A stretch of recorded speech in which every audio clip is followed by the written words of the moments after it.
Hello welcome to competitive exams library. Today వీడియోలో మనం April month important current affairs topic wise part 1 video అనేది చూద్దాం. మొట్టమొదటిగా important appointment చూసినట్లయితే Subhash Kumar assumes additional charge as oil and natural gas corporation ONGC CMD అంటే chairman and managing director. So ONGC ఏదైతే ఉందో, ONGC అంటే oil and natural gas corporation ఏదైతే ఉందో ఓఎన్జీసీ, దీనికి సంబంధించి సీఎండీగా అంటే చైర్మన్ అండ్ మేనేజింగ్ డైరెక్టర్గా మనకి సుభాష్ కుమార్ అదనపు ఛార్జ్ అయితే తీసుకోవడం జరిగింది. Next Mukhmeet S Bhatia appointed as the director general of ESIC. So ESIC పేరు వినే ఉంటారో, employee state insurance corporation.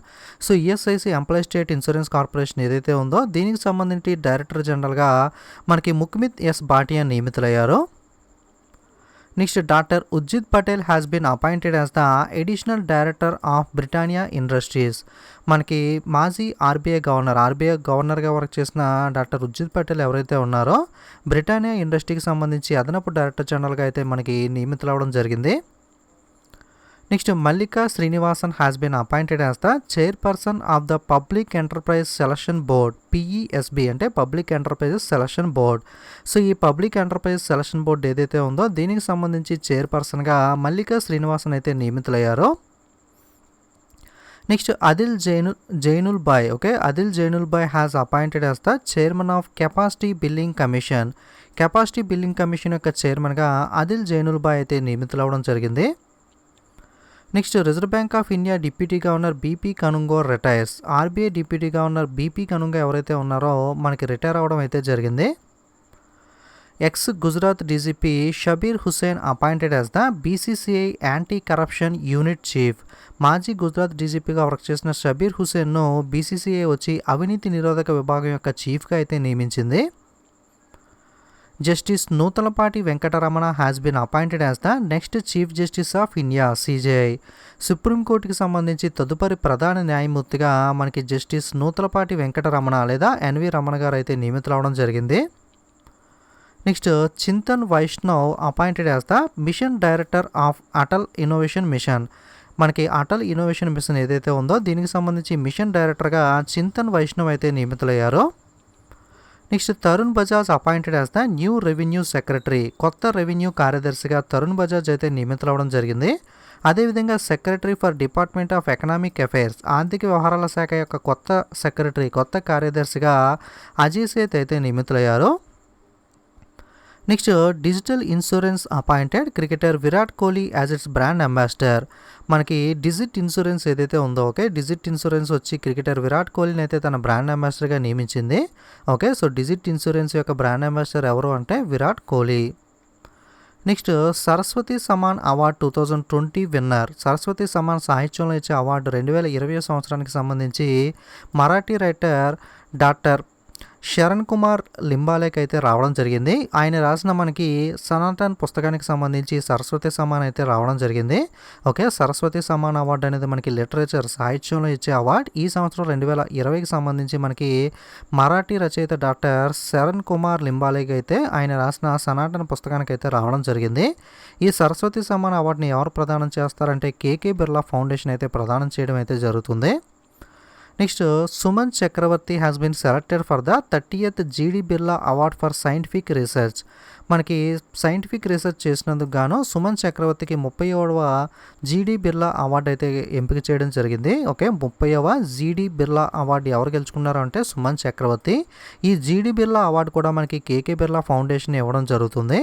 So అదేవిధంగా మనకి లాస్ట్ మంత్ మార్చ్లో బీహారీ పురస్కార్, అలాగే మనకి వ్యాస్ సమాన్ అవార్డ్స్ కూడా చూసాం కదా. సో ఈ వ్యాస్ సమాన్ కానీ, సరస్వతి సమాన్ కానీ, బీహారీ పురస్కార్ కానీ, జీడీ బిర్లా కానీ, ఈ 4 అవార్డ్స్ కూడా మనకి కేకే బిర్లా ఫౌండేషన్ వాళ్ళు అయితే ఈ అవార్డ్స్ అనేవి అయితే ఇవ్వడం జరుగుతుంది.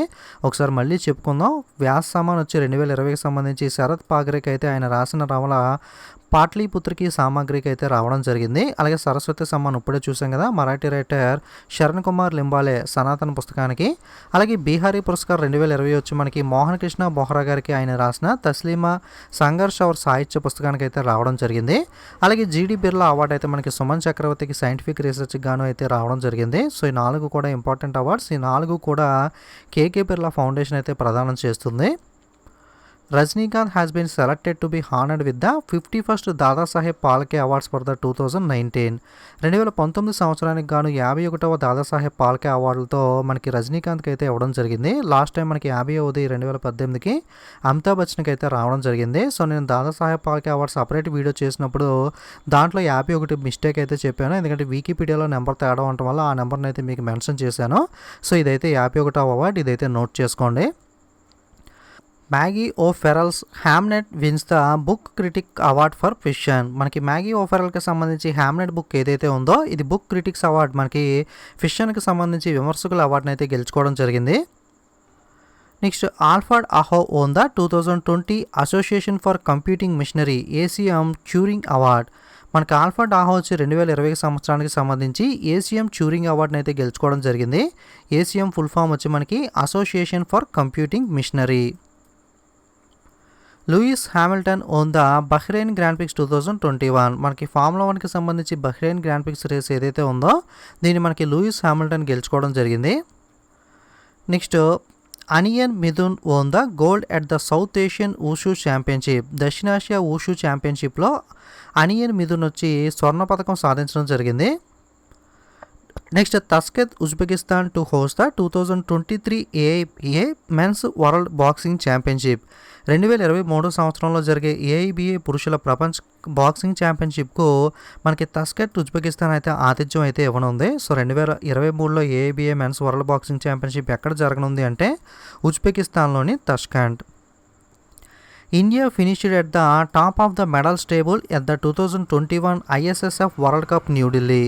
2021 సంవత్సరానికి సంబంధించి ఐఎస్ఎస్ఎఫ్ ప్రపంచ కప్ న్యూఢిల్లీలోని భారత పథకాల పట్టికలో అగ్రస్థానంలో అయితే నిలవడం జరిగింది.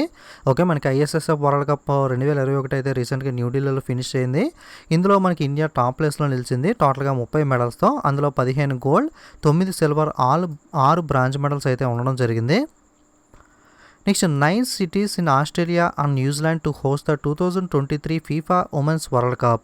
2023లో ఏదైతే ఫీఫా ఉమెన్స్ వరల్డ్ కప్ జరగనుందో ఇది ఆస్ట్రేలియా న్యూజిలాండ్లో జరగనుంది.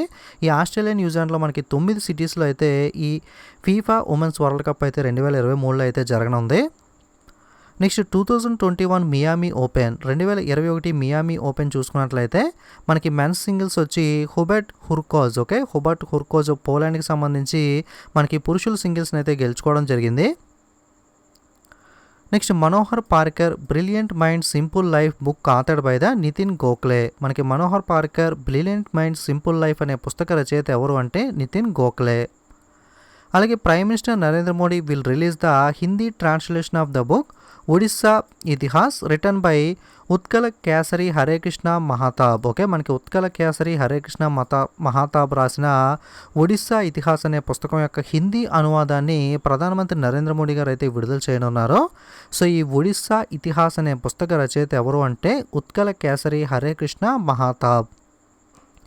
Venkaiah Naidu released the book agriculture in India contemporary challenges in the contest of double farmers income by Mohan Kanda. So ఈ పుస్తకాన్ని అయితే వెంకయ్య నాయుడు గారు, ఉపరాష్ట్రపతి వెంకయ్య నాయుడు గారు అయితే విడుదల చేయడం జరిగింది. పుస్తకం పేరు agriculture in India contemporary challenges in the contest of doubling farmers income. పుస్తక రచయిత వచ్చి మనకి Mohan Kanda. M Venkaiah Naidu vice president of India released the book Suparipalana authored by the doctor Shailendra Kumar Joshi. Okay, మనకి సుపరిపాలన అనే పుస్తకం రాసింది ఎవరు అంటే శైలేంద్ర కుమార్ జోషి. విడుదల చేసింది మనకి ఉపరాష్ట్రపతి వెంకయ్య నాయుడు గారు. Next veteran film and TV actress Sasikala passed away. ప్రముఖ చిత్ర టీవీ నటి అయిన శశికళ గారు చనిపోవడం జరిగింది. అలాగే Samajwadi party founder member Bhagwati Singh passed away. Samajwadi party వ్యవస్థాపక సభ్యుడైన భగవతీ సింగ్ కూడా చనిపోవడం జరిగింది. Japanese Nobel laureate Isamu Akasaki passed away. మనకి జపనీస్ నోబెల్ బహుమతి గ్రహీత అయిన ఇసాము అకసాకి గారు కూడా చనిపోయారు. Malayalam screen writer P Balachandran passed away. Malayalam screen writer P Balachandran గారు కూడా చనిపోవడం జరిగింది. Next DRDO defence research development organisation developed the advanced chaff technology to safeguard the naval ships from missile attack. మనకి క్షిపణి దాడి మిసైల్ అటాక్స్ ఏవైతే ఉంటాయో వాటి నుండి జరిగే దాడులను నావికా దళాలకు సంబంధించి రక్షణ కల్పించడం కోసం ఈ డిఆర్డిఓ అడ్వాన్స్డ్ చెఫ్ టెక్నాలజీని అయితే అభివృద్ధి చేయడం జరిగింది. సో మిసైల్ అటాక్స్ నుండి మనకి నేవల్ షిప్స్ని ఏదైతే ఉంటాయో వీటిని రక్షించే విధంగా మనకి చెఫ్ టెక్నాలజీని అయితే డిఆర్డిఓ అభివృద్ధి చేసింది. India US carry out joint military exercise Vajraprahar in Himachal Pradesh. Himachal ప్రదేశ్లో భారత్ మరియు అమెరికా యునైటెడ్ స్టేట్స్ మధ్య ఉమ్మడి సైనిక విన్యాసం వజ్రప్రహార్ అనేది జరిగింది. ఈ వజ్రప్రహార్ అనే సైనిక విన్యాసం ఏ రెండు దేశాల మధ్యలో జరుగుతుంది అంటే ఇండియా మరియు అమెరికా. ఓకే, ఇండియా మరియు US. Indian army to participates in the multinational military exercise Shantir Ogroshena 2021 in Bangladesh. భారత సైన్యం బంగ్లాదేశ్లో జరిగిన బహుళజాతి సైనిక విన్యాసమైన శాంతిర్ ఉగ్రసేనలో అయితే పాల్గొనడం జరిగింది. India ranked 140 out of 156 countries. Iceland tops in the WEF global gender gap report 2021. ఈ గ్లోబల్ జెండర్ గ్యాప్ రిపోర్ట్ 2021లో ఐస్లాండ్ వచ్చి టాప్ ప్లేస్లో నిలిస్తే టోటల్గా 156 దేశాల్లో భారతదేశం వచ్చి 141 స్థానంలో నిలవడం జరిగింది. Jeff Bezos tops 35th Forbes billionaire list 4th time in a row. Elon Musk takes the second spot. 35వ ఫోర్బ్స్ బిలియనర్ జాబితాలో అమెజాన్ అధినేత జెఫ్ బెజోస్ వచ్చి వరుసగా 4వ సంవత్సరంలో టాప్ ప్లేస్ అగ్రస్థానంలో నిలవడం జరిగింది. అలాగే మనకి స్పేస్ ఎక్స్ అధినేత ఎలాన్ మస్క్ వచ్చి సెకండ్ ప్లేస్లో అయితే నిలిచారు. నెక్స్ట్ ఏదైతే మనకి మానిటరీ పాలసీ రేట్స్ ఉంటాయో ఏప్రిల్ మంత్కి సంబంధించి ఫస్ట్ వీక్లో విడుదల చేయడం జరిగింది. దాని ప్రకారం repo rate 4%, reverse repo 3.35, marginal standing facility MSF 4.25, bank rate 4.25, CRR 3%, SLR 18%కి అయితే ఉండడం జరిగింది. State bank of India has signed the loan agreement of $1 billion with the Japan Bank for International Cooperation JBIC to provide loans for the whole range of business operations of the Japanese automobile manufacturers in India. State bank of India మనకి Japan bank for international కోఆపరేషన్తో ఒప్పందం చేసుకోవడం జరిగింది. దీనిలో భాగంగా భారతదేశంలో ఏదైతే Japanese automobile తయారీదారుల మనకి వ్యాపారస్తులు ఉంటాయో వాళ్ళకి సంబంధించి వాళ్ళ వ్యాపార కార్యకలాపాలకు సంబంధించి రుణాలు అందించడం కోసం మనకి స్టేట్ బ్యాంక్ ఆఫ్ ఇండియా మరియు ఈ Japan bank for international cooperation $1 billion రుణ ఒప్పందంపై సంతకం అయితే చేయడం జరిగింది. World bank approves the $32 million project to improve the health care services in Mizoram. Mizoram రాష్ట్రంలో హెల్త్ కేర్ సేవలను మెరుగుపరచడం కోసం మనకి $32 million ప్రాజెక్టుపై ప్రపంచ బ్యాంక్ అయితే ఆమోదం తెలపడం జరిగింది. వరల్డ్ బ్యాంక్ అండ్ ఏఐబి అంటే Asian infrastructure investment bank. Okay, so world bank మరియు AIB approve loan for $300 million to canal based drinking water projects in Punjab. ప్రపంచ బ్యాంక్ మరియు ఏఐబి వచ్చి పంజాబ్ రాష్ట్రంలో $300 million కాలువ ఆధారిత తాగునీటి ప్రాజెక్టులకు సంబంధించి రుణాన్ని ఆమోదించడం జరిగింది. సో పంజాబ్ స్టేట్లో మనకి ఏదైతే కెనాల్ బేస్డ్ డ్రింకింగ్ వాటర్ ఉంటుందో ఈ ప్రాజెక్ట్కి సంబంధించి $300 million అయితే వరల్డ్ బ్యాంక్ మరియు ఏఐబి పంజాబ్ స్టేట్కి అయితే provide చేయనున్నాయి. GST goods and service tax revenue collection in March 2021 hits the record high of 1.24 lakh crore rupees. March 2021లో GST ఆదాయ సేకరణ రికార్డు స్థాయిలో 1.24 లక్షల కోట్ల రూపాయలను అయితే చేరడం జరిగింది. Hitachi to buy the US software developer global logic for $9.6 billion. US software developer global logic కంపెనీని $9.6 billion హిటాచీ కంపెనీ అయితే కొనుగోలు చేసింది. Next Ghaziabad Nagar Nigam listed it self at BSE Bombay stock exchange and successfully raised the 150 crore by issuing the municipal bond on private placements based using the BSE bond. Ghaziabad Nagar limited ఏదైతే ఉందో BSEలో link అయి మనకి చోటు చేసుకుని విజయవంతంగా BSE బాండ్ ఉపయోగించి ప్రైవేట్ ప్లేస్మెంట్ బేసిస్ పైన municipal bond జారీ చేయడం ద్వారా 150 కోట్లు అయితే సేకరించడం జరిగింది. Facebook and Google to set up the underground cables to connect the USA with Southeast Asia. Facebook మరియు గూగుల్ వచ్చి యూఎస్ఏను ఆగ్నేయ ఏషియా సౌత్ ఈస్ట్ ఏషియాతో అనుసంధానించడం కోసం భూగర్భ కేబుల్స్ని అయితే ఏర్పాటు చేయనున్నాయి. Rajasthan state become the first state to commission farm based solar power project under the PM Kusum scheme. PM Kusum scheme కింద వ్యవసాయ ఆధారిత సౌర విద్యుత్ ప్రాజెక్టును ఆరంభించడం కోసం మనకి రాజస్థాన్ స్టేట్ వచ్చి మొదటి స్టేట్గా నిలిచింది. PM కుసుమ్ ఫుల్ ఫామ్ వచ్చి ప్రధానమంత్రి కిసాన్ ఊర్జా సురక్ష ఇవం ఉత్తన్ మహాభియాన్. సో మనకి ఏదైతే పొలాలు ఉంటాయో కొన్ని పొలాల్లో పంటలు పండకుండా బీడు భూముల కింద అయితే ఉండిపోతాయి కదా. సో అటువంటి పొలాల్లో కానీ లేదా ఆల్రెడీ పంటలు వేసే పొలాల్లో కానీ సోలార్స్ ఏవైతే ఉంటాయో సోలార్ సిస్టమ్ సోలార్ పలకలు ఏవైతే ఉంటాయో అటువంటి సోలార్ పలకల్ని మనకి ఆ పొలాల్లో బీడు భూముల్లో కానీ లేదా మనకి పండే పంటల్లో ఒక పక్కన కానీ అమర్చుకోవడం ద్వారా మనకి అక్కడ పవర్ అనేది జనరేట్ అవుతూ ఉంటుంది కదా. ఆ సోలార్ ద్వారా జనరేట్ అయిన పవర్తో వాళ్ళ యొక్క వ్యవసాయ కార్యక్రమాలకు సంబంధించి మోటార్కి కానీ వాళ్ళకి ఏదైతే అవసరం ఉంటుందో వాటికి యూజ్ చేసుకోవచ్చు. అలాగే పవర్ మనకి ఇంకా మిగిలిపోతే కనుక, ఎందుకంటే చాలా వరకు సోలార్స్ మనకి ఇన్స్టాల్ చేయడం వల్ల ఇంకా పవర్ మనకి మిగిలిపోతే మనం ఆ సోలార్ పవర్ని అయితే సేల్ చేసుకునే అవకాశం కూడా ఉంటుంది. దీనికి ప్రభుత్వం అనేది ఇన్స్టాల్ చేసుకోవడానికి కొంతవరకు సబ్సిడీ అయితే మనకి ప్రొవైడ్ చేయడం జరుగుతుంది. Rajasthan become the first state to provide the health insurance for all it's residents. Rajasthan వచ్చి తన నివాసితులందరికీ, తన రాష్ట్రంలో ఉన్నందరికీ కూడా ఆరోగ్య బీమాను అందించిన మొట్టమొదటి రాష్ట్రంగా అయితే నిలవడం జరిగింది. Odisha government has proposed A second biosphere reserve in the southern part of the state of Mahendragiri.